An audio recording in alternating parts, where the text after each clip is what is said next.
it's Steve Jameson here, Managing Broker of RE/MAX Crest Realty Westside with your frequently asked questions. Today's question comes from one of our agents here at our West 7th office, and their question is, I have a client who's buying an expensive property and they're telling me that their occupation is student. Is this okay for FINTRAC identification? And the answer is probably not. Remember, the first thing you need to know about FINTRAC is that the requirement of FINTRAC is that you know your client. So you need to ask questions, and one of those questions in this case would be, well, where is the money coming from? Is it coming from a parent? Is it coming from an uncle or another family member? And if they start dodging the questions, or if they start refusing to answer the questions, then you could have a suspicious transaction that would need to be reported, and you need to talk to your managing broker about that. But if they are an independently wealthy student, great, but again, that's exceedingly rare, so you need to ask the question, where is that money coming from? The same thing for housewife. You can't use the term housewife unless they are literally independently wealthy and it's their money, and that's the end of the story.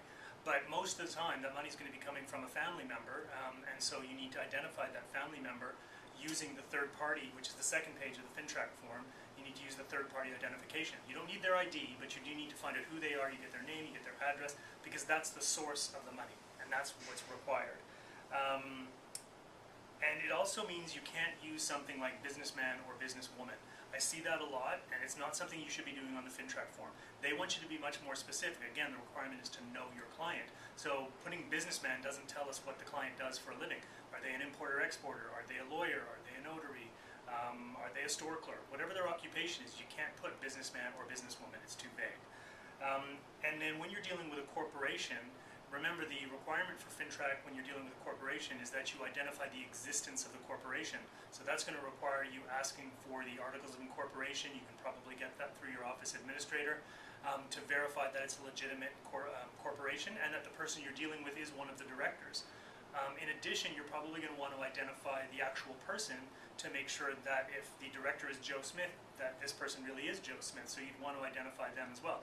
You don't necessarily need to record that on a FINTRAC form, but you would want to ask for identification to verify that they are the person they say they are. Power of attorney is another one that I get asked a lot of questions on.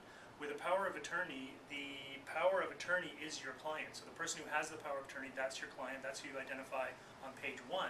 But the person they're acting on behalf of, so let's say it's the owner of the property, or the person, again, where the money's coming from, that they're buying the property on behalf of, that's not your client. The power of attorney is your client, but you need to identify that third party because that's the source of the income, or source of the money, rather. So make sure you do that as well. And another thing I get a lot of confusion on from agents is you can't just ask somebody you've never met to send you a photocopy or take a picture of a piece of ID and FINTRAC identification them that way.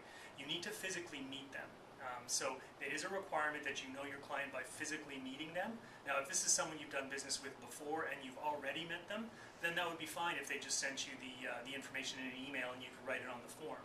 But if you've never met them, you can't do that. You have to use what's called the agent mandatory form, which would require somebody else to act as your agent in another location.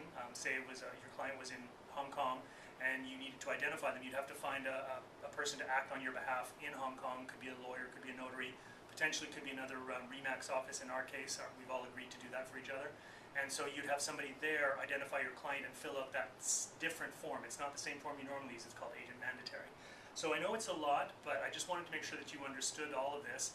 And the last thing I want to point out is that with FINTRAC, you also need to FINTRAC anybody you're working with, even if it's under a no agency relationship. The requirement to know who's purchasing the property and where the money's coming from, it extends into a no agency relationship as well. So I hope this answers your question. If you have any others, please send them in.